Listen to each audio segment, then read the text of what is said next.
Esto es Conexionistas y esta es una emisión más que tenemos el grandísimo gusto de tener a Mónica Uribe con nosotros, nuestra especialista en temas religiosos, en temas de iglesia, en temas de, pues, todo este universo que muchas veces uno lo ve de lejitos, ¿verdad? Pero pues también es importante, es muy importante y sobre todo mueve muchas cosas. Y precisamente hace mucho que no hacemos recuento, ¿no? Del Papa Francisco, cómo está el tema del papado. Yo por ahí leí que ya lo estaban cafeteando. Mónica nos dice que al contrario, que tiene salud de hierro, pero bueno, Edgar, ¿cómo ves este tema que pues puede dar mucho que hablar? Siempre va a dar que hablar. Gracias, Armando. Gracias, Mónica, por estar de nuevo con Gracias a nosotros. ustedes. A nuestras amigas y amigos de Conexionistas que conectan y que nos ayudan a compartir el conocimiento que subimos a nuestra plataforma. Gracias de veras a todos ustedes. A ver, no, yo creo que hay pocos temas con tanto morbo, que despierten tanto morbo, como el de la Iglesia Católica en México y en los países católicos, y particularmente lo que tenga que ver con el Papa. Efectivamente, Armando, tú detectaste que ya nos lo estaban enfermando y inmediatamente pensamos en un tema sucesorio, no para adelantar vísperas, no queremos que se juzgue esa intención, no la hay, porque Estamos estas audiencias sopiloteando, ¿no? ya sabemos cómo brincan, pero para entender el fenómeno, más allá de lo religioso, sino de un poder, ¿no? Muy particular, como ya lo ha dicho Mónica siempre, ¿no? Es decir, ahí hay una manera de ejercer poder y poder en serio, que tiene una naturaleza propia y que o se dedica uno años a investigarlo, a entenderlo, a dialogar, a conectarse como lo ha hecho Mónica, ¿no? O forma parte de ello y proviene así, porque cualquier cosa que esté fuera de esos dos, pues entonces eso es de simples mortales como nosotros que de repente opinamos, ¿no? Sin tener un dato correcto. Mónica, a ver, ¿qué decir en este momento de estos temas que circularon por ahí de salud? ¿No? No sabemos ahora ya con lo que nos has comentado si es tema parte de una propaganda de un grupo que no lo quiere. Lo que sí es cierto es que el momento que esto sale y ahora que hay elecciones, sobre todo en Estados Unidos, cuando el Papa se manifiesta y por los temas de aborto, básicamente, pues siempre va a haber esta ala de poder político de este lado, que no deja de calificar al Papa como comunista, ¿no? Como un hombre de izquierda y entonces, ¿no? Él toma esa posición y bueno, ahí estamos, ¿no? Entonces, pues gracias de nuevo por estar acá. Ahora sí que ilústranos para aterrizarnos un poco porque estamos bastante perdidos. Edgar Armando, muchísimas gracias por invitarme. Siempre es un placer estar con ustedes. Me estaba riendo porque es que eso del papa comunista es como para realmente doblarse de risa y sacar como 80 memes de ja, ja, ja, ja, ja. El papa no es comunista. El papa en todo caso tuvo una formación juvenil, no porque se sepa que haya tenido una vinculación clave o exclusiva, pero evidentemente se formó en los tiempos peronistas, en el regreso de Juan Domingo Perón. Estamos hablando de populismo relativamente autoritario. Digo relativamente autoritario porque había cuestiones bastante más liberales que después con las juntas militares pues se acabaron, ¿verdad? Mm, La historia de Argentina es una historia muy... Dolorosa, ¿no? más que nada Sí. muy pendular, porque es un país de, yo creo que de toda Hispanoamérica es el país menos hispano y más italiano, por, sí. evidentemente, y donde las influencias europeas llegaron de manera más expedita. Acuérdense que en la década de los 30, 20, 30, hubo digo, todo el tiempo, desde el siglo XIX, hubo migración italiana. Digo, el Papa es hijo de italianos. Creo que la mamá Ujú. ya no, creo que ya la mamá nació en Argentina, pero lo que es claro es que era esta idea de un protoestado de bienestar, que fue lo que impuso Mussolini. Mussolini no era ni de derecha ni de izquierda, sino todo lo contrario. Era una visión del mundo corporativa clientelar con algunos aspectos de derecha y otros aspectos de izquierda. Si lo sumamos, podría ser centro populista autoritario. Más o menos ahí hay que encuadrarnos en la historia política, la historia de formación política del Papa. De izquierda no es. Si no hubiera sido la teología de la liberación, y nunca lo fue, siempre fue teología del pueblo. Él estaba detrás de Lucio Gera. Y Lucio Gera, más bien, Lucio Gera estaba, el que es el gran teólogo argentino de la teología del pueblo, pues acabo de encontrar unos documentos, porque estoy haciendo unas biografías de no solamente clérigos, también religiosas mexicanas ilustres del siglo XX. Estoy en un proyecto de la UAM, en donde estamos recuperando estas figuras que se pierden, y ahí salió el peine de Iván Illich. ¿Quién fue el que acusa a Iván Illich con todas sus ideas progresistas en Cuernavaca? ¿Quién es el que lo descalifica? Lucio Gera. Entonces, que no me vengan, que no me cuenten que el Papa es comunista. A ver, vamos a ponernos en el punto central políticamente hablando del Papa. ¿Qué es lo que les molesta tanto en Estados Unidos? Básicamente en el mundo de habla inglesa, pero básicamente en Estados Unidos y Alemania, del Papa. Que es argentino, que es latinoamericano. O sea, ¿cómo es posible que después de un papa alemán con unas credenciales intelectuales que sí las tenía? O sea, nada más, creo que hubo 3 filósofos a finales del siglo XX que nada más entre ellos se entendían, que era Hans-Georg Gadamer, Jürgen Habermas y Benedicto XVI. Claro. Entonces, para los europeos ya fue bastante que no fuera italiano. Bueno, órale, que no es italiano, que sea europeo, está bien. Pero que les haya salido un argentino que habla español o itañol o lo que quieran, evidentemente no les gustó en Europa. Esta es la parte de los alemanes. La parte de Estados Unidos. Cuando sube el Papa al poder estaba Barack Obama. No había este discurso horroroso, excepto a partir de 2015, que se empiezan a perfilar estos candidatos de extrema derecha. ¿Por qué? Porque tenemos una movilización de derecha y muy excluyente y muy racista, que ahora se llaman MAGA, pero en aquel momento se llamaban alt-right, que es un movimiento que surge en Estados Unidos y que busca recuperar la tradición de todo. Ahora no solamente son los White Anglo-Saxon Protestants, son los White Anglo-Saxon Catholics, los WASC, así les puse yo, no es que se llame oficialmente así. Entonces, ¿qué es lo que sucede?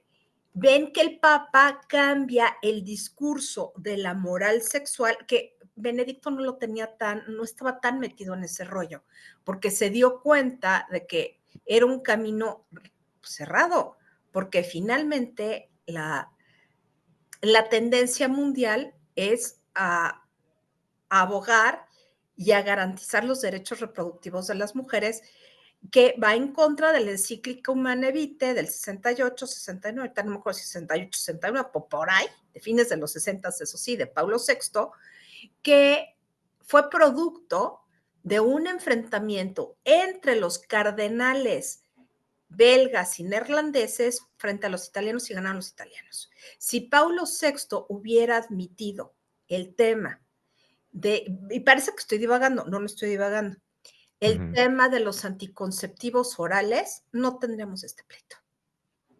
No lo tendríamos, simple y sencillamente. ¿Por qué?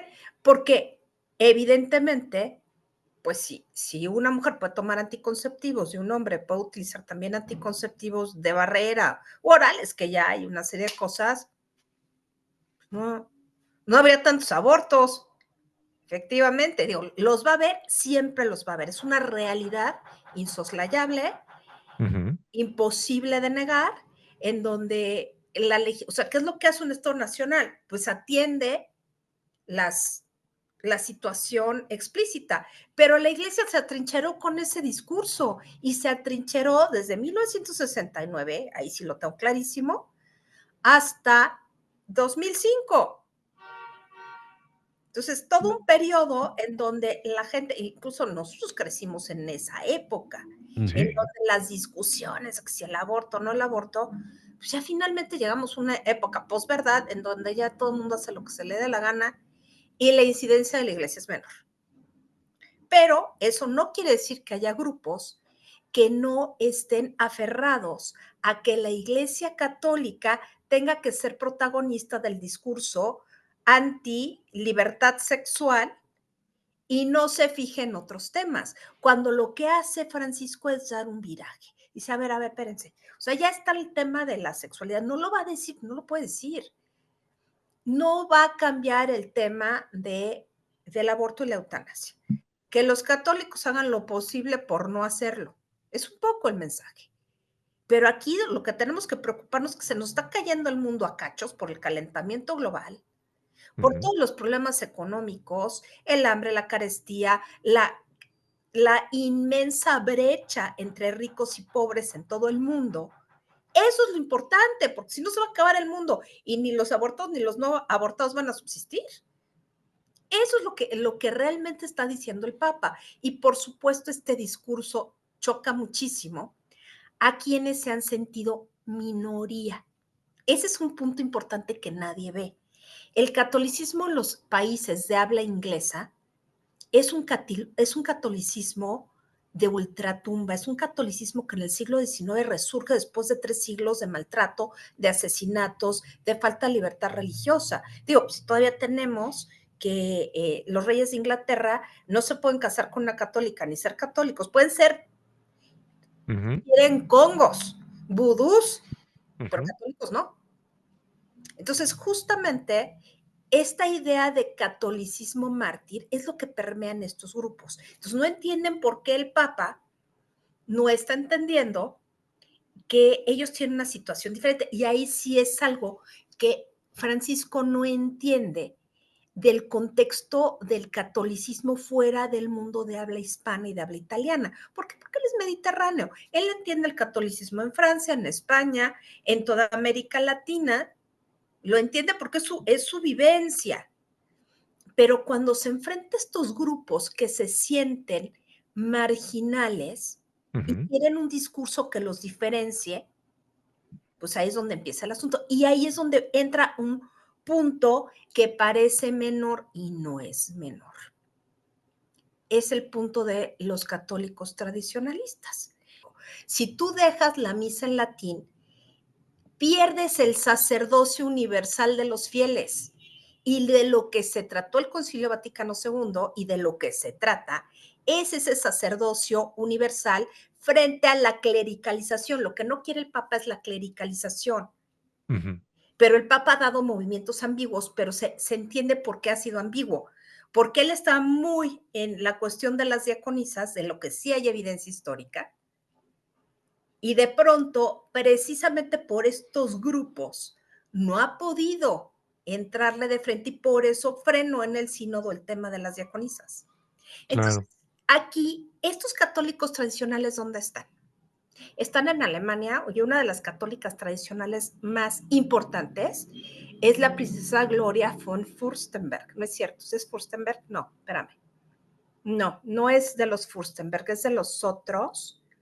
Ahorita les digo que es Es una que de los financia, ¿no? Turno Taxis, de los Turno Taxis, que es una activista pro vida, pero la mujer es la terrateniente más importante de toda Alemania. Entonces son Ah, ok. Sí. estos grupos de presión que se han ido juntando en Breitbart News, que si Bannon, y hay una serie de personajes que en el caso de Estados Unidos es más clara Ujú. la molestia porque no hay un papá norteamericano. Ellos Y no ha quisieron un habido, americano. ellos quisieran uno, pero pues no ha habido, y de pronto les sale un latinoamericano, pues les cae gordísimo. O sea, sí Oye, es pero, una cuestión muy, muy sonsa, pero apenas se pero es ve, real. pero es real. O sea, ¿cómo es posible que un argentino, jesuita, O- jesuita, yo tengo aquí la situación que a mí me llama mucho la atención, es que sí hay una lucha allá detrás y hay una lucha entre los que, como dices tú, los tradicionalistas que incluso, pues, que como con eso de la misa en latín, que en cierta forma quieren revertir todo ese pues, Concilio Vaticano, etcétera. Pero a lo que voy es, ¿cómo va a quedar este tema? Porque pues, el Papa sí tiene, sí, como nos decías antes de entrar ahorita, está más viejo que cuando se murió Juan Pablo II. Es decir, es un hombre ya muy grande y Sí. obviamente pues con la salud pues, a esas edades no sabes cuándo de repente pues se va para abajo todo, ¿no? Ahí atrás, ¿cómo queda esa lucha? Es decir, aquí va a quedar me imagino dos partidos encontrados, los cuales unos son más conservadores que los otros, obviamente, europeos o americanos, vamos a decirlo de alguna forma, o norte-sur, podríamos decirlo de otra manera, pero van a quedar dos grupos enfrentados. ¿Quién va a tener en un momento dado la preponderancia? ¿Quién va a decir, quién va a tener esa mayoría que se va a buscar a final de cuentas en un cónclave? ¿Cómo ves tú ese, ese momento post, Francisco? ¿Cómo lo ves tú? A ver, primero, el Papa va a hacer un consistorio en diciembre, Ujú, 21 nuevos cardenales. Ahorita andan, más o menos la cifra, ujú, anda sobre 160 cardenales, o sea, incluyendo a los demás, pero se van 22 entre 2025 y 2026. ujú, ¿Ok? De esos 22, pues prácticamente casi todos fueron nombrados. Por Juan Pablo II ya quedan muy poquitos. Este, quedan pocos por Benedicto, pero en realidad el Papa ya para el 2026 tendría que tener básicamente el 80% del colegio cardenalicio. Ah, ok. Básicamente. Porque no sabemos si va a ser otro consistorio. A ver, el Papa no se Ujú, está muriendo, si no, no habría ido ujú. a la gira Sí, a, no, no, eso me queda clarísimo, pero es un a hombre grande. Extremo Oriente, Extremo Oriente. Ahora, sí existe de este grupo, ese es bien importante este asunto, este grupo de conservadores tienen los espacios noticiosos más importantes porque tienen mucho dinero. Entonces Ujú, tienen EWTN, tienen básicamente es EWTN y sus versiones en inglés, en francés, en español, tienen casi un monopolio de las comunicaciones católicas. Están las europeas, Vatican News, en español Religión Digital, pero Religión Digital es del otro lado completamente, pero hay otro que se llama Información Católica, que es del lado tradicional. Entonces, hay una tensión enorme porque esta idea de que el Papa es cismático ujú. y que fue un Papa no válido porque vivía el otro Papa, la traen los tradicionalistas precisamente porque no les cayó bien que fuera un argentino. Es una cuestión geopolítica. Un argentino era argentino y jesuita. Los jesuitas siguen siendo vistos como demasiado avanzados, aunque son como botica y de todo. Sí, claro. Ujú. Entonces, las órdenes religiosas estuvieron felices porque hacía cuánto que no había habido un religioso, más de un siglo o más. Bueno, no, Benedicto XV era benedictino, pero benedictino como oblato. O sea, no es que fuera benedictino, sino que tenía una especial relación con los benedictinos. Entonces, esto también sacó mucho de onda, porque el clero secular siempre ha tenido un control muy importante sobre la Santa Sede. Otro punto interesante, el Papa ha hecho cardenales no a los de sedes importantes, por ejemplo, Los Ángeles ahorita no tiene cardenal, San Diego sí. Ujú, Ojo, ok. son sedes que no son las tradicionales sedes cardenalicias, sino ha hecho cardenales a obispos de periferias. Esto es bien importante porque siempre he estado insistiendo en las periferias. ¿Por qué? Porque no tiene confianza desde su perspectiva, no tiene confianza en las élites de los centros tradicionales de poder. Eso es claro, Ah, es ahí, un ahí, elemento. ahí voy, Mónica. Ahora que tocas ese punto de las élites y para empezar a cerrar esta parte, porque creo que después vendrá otra, ¿no? De cómo entender los movimientos en el momento que sucedan. Mi pregunta va en el sentido de esta permeabilidad que hay o no, ¿no? En términos de la posibilidad de una intervención externa en la toma de decisiones internas del Vaticano. Con esto justamente que tocas de las élites, es claro que, o por lo menos para mí, que estos grupos que son los que se quejan, los que levantan la ceja, no son grupos populares. No, No, no estamos hablando de un catolicismo tradicional de clases medias y de medias bajas. Estamos hablando de un catolicismo tradicional, digamos, ubicado en las élites y me atrevería a decir que clasista. ¿Mm? mira, es clasista y racista. O sea, Exacto. en Entonces, Estados Unidos es clasista y racista. estamos hablando Nosotros de estamos. esos grupos y luego que esos grupos normalmente están, digamos, ubicados y colocados independientemente de la actividad económica que tengan en círculos de poder de toma de decisiones interesantes. Mi pregunta, para ser preciso, es, esta influencia, esta incomodidad que han sufrido y que la han manifestado, eh, ¿tú ves que sean lo suficientemente pesados, influyentes, como para cambiar la toma de decisiones a la hora del cónclave? Es decir, que la presión externa por los grupos con los que estos se vinculan puedan tener algún efecto dentro del interior de la vida del Vaticano o la vida del Vaticano es lo suficientemente hermética como para evitar, ¿no? Este tipo de intervenciones y entonces normalmente todo va a resolverse dentro de la lógica política del propio Vaticano. ¿Cómo ves esto? Mira, yo ¿Cómo voy por la leerlo? segunda opción. Te voy a decir por qué. Ok, Porque el Vaticano es muy autónomo y toma lo que le conviene. ok. Eso es un hecho. Si no, hubieran influido sobre la elección de Francisco. No, no influyeron. Mm, Ojo, ¿eh? Y tampoco influyeron en la de Benedicto. No, no influyeron. Es decir, y el Papa con el sínodo de la sinodalidad, que ya está en la segunda etapa, que están discutiendo cosas a puerta cerrada, sobre temas incluso de dogmáticos y de costumbres, ¿no? Eh, no ha salido mucho, pero son dos movimientos interesantes que está haciendo el Papa. El Papa lleva 12 años, no es cierto, 11, va para 12, porque fue en 2013, cuando, justo un día después de mi cumpleaños, por eso no lo puedo olvidar, cuando fue electo Papa.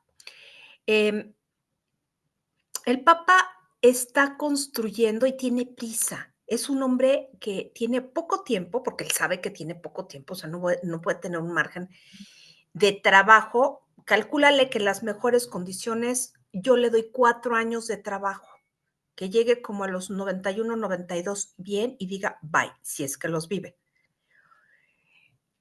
O si no, pues se va a morir. No creo que llegue a 2030, lo dudaría, pero incluso vivo o muerto, no creo, sino va a dejar el sínodo amarrado, algunas disposiciones internas, sobre todo hay una reforma administrativa pública importante que hay que analizarla desde ese punto de vista.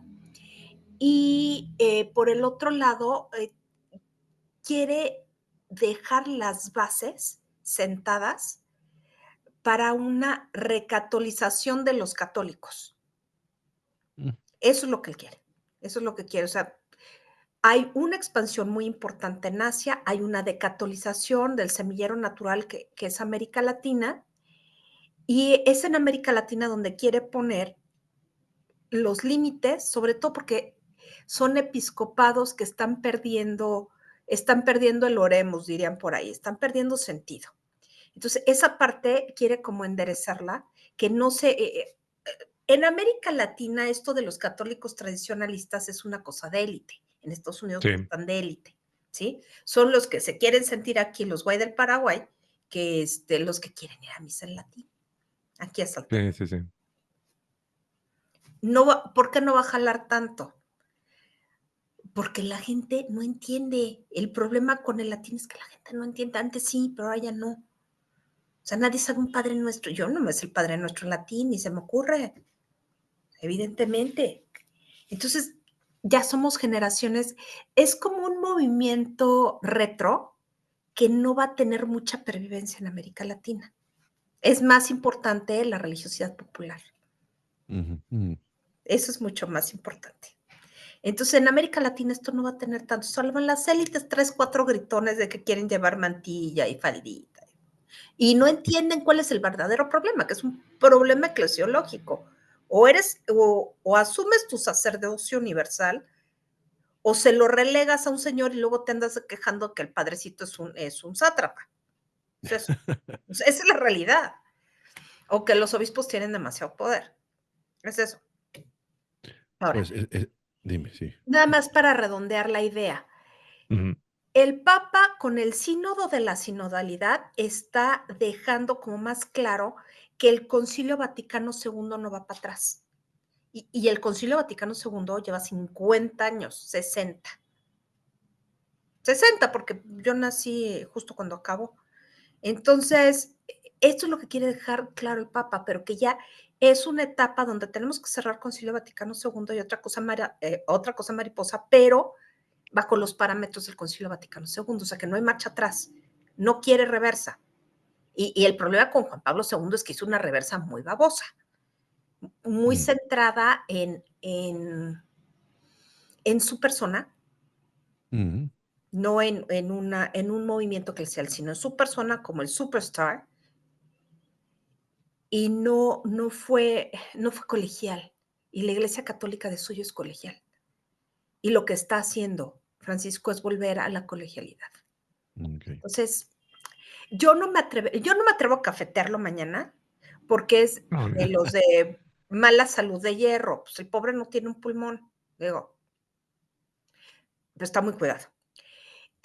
Fíjense, tiene algo que se me hace bien interesante. Prefiere andar en una silla de ruedas, andar haciendo el oso que hacía Juan Pablo II. ujú, O sea, pues no puedo caminar, pero pues ahí ando. ¿Cuál es el problema? Me Claro. paro cuando me toque parar, pero pues si me tengo que trepar una silla de ruedas para trabajar, pues lo voy a hacer. No soy Superman, pero sí soy alguien que está trabajando y no voy a dar lástimas. Es un punto importante, ¿eh? Que poca gente lo ve. O sea, sí tiene una dignidad o digamos una elegancia muy particular, en donde pues sí, me ven fregado, pero acá todavía lo tengo requete bien y sí, no se le ve ninguna problemática cognitiva. Eso es bien importante. Y a Juan Pablo II, pues evidentemente tenía Parkinson, pues tenía broncas cognitivas, por Dios. Entonces, sí es un proceso completamente distinto. Benedicto XVI renunció porque lo sobrepasó el asunto. Dijo, ¿yo qué hago aquí? Yo me quiero ir a otro lado. Ahora sí que sálvese quien pueda. Yo creo que Francisco no va a ser sálvese quien pueda, sino realmente ya no puedo. En el Ya, caso de que no se muera antes de ya no poder, ¿sí? claro. Yo creo que para el 2030 no va a estar, pero la situación es que está dejando el camino empedradito para que nadie pueda echar atrás sus reformas. Eso sí. pues qué interesante este cierre, porque me parece que habrá que ver en qué termina, ¿no? Sobre todo el tema de las reformas ante un mundo que algunos apuestan, ¿no? A esta derechización, este resurgimiento de las nuevas derechas y las extremas sobre todo. Las extremas. Ujú, Y digo resurgimiento porque nunca se han ido y nunca se van a ir, ¿no? Al igual que las izquierdas. Tampoco se van a ir, es parte del Tampoco se van a paisaje. ir, totalmente de acuerdo. Pero bueno, ahí tenemos de ejemplos, digamos, puntos esporádicos en donde el balance de fuerzas en esos temas ideológicos quizás ni siquiera ya valga la pena entenderla ahí, pero me parece importante porque pues esto se junta con procesos electorales, con este reacomodo de grupos de poder, En ¿no? Estados Unidos, sobre todo, y ya el Papa Exactamente. dijo, voten como mejor les parezca, en conciencia, como diciendo, yo no tengo nada que ver con sus broncas electorales, porque para el Papa está tan malo el Giro como el Colorado.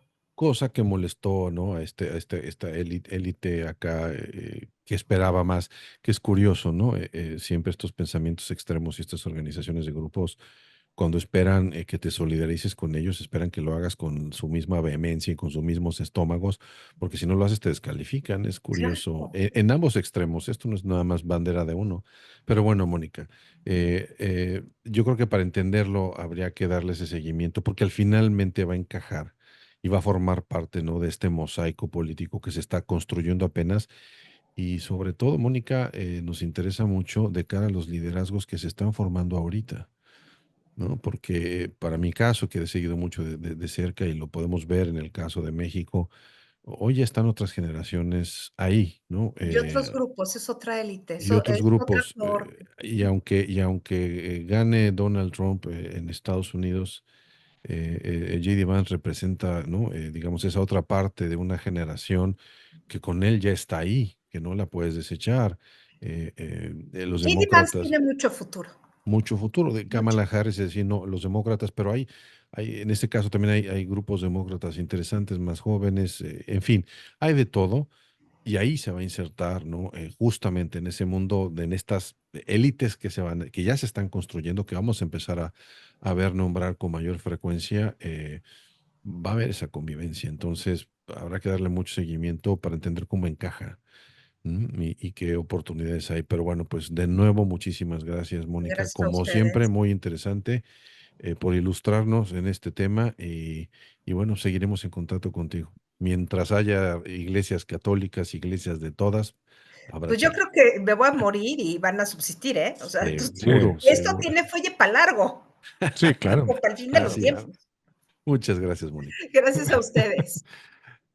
Pues agradecerte yo también, Mónica, y pedirte cómo te encontramos en X. Estás muy activa. Yo soy fanático tuyo. ¿Cómo te seguimos en X? Platícanos.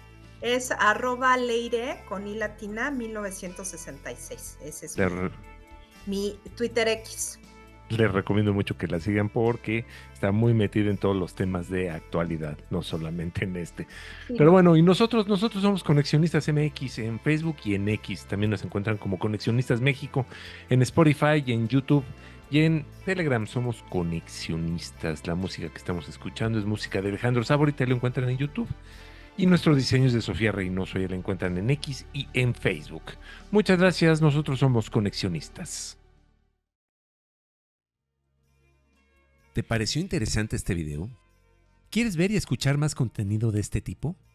Conviértete en un patrocinador de Conexionistas. Visita nuestro Patreon y escoge la manera en que tú puedes ayudarnos a seguir creando contenido de calidad.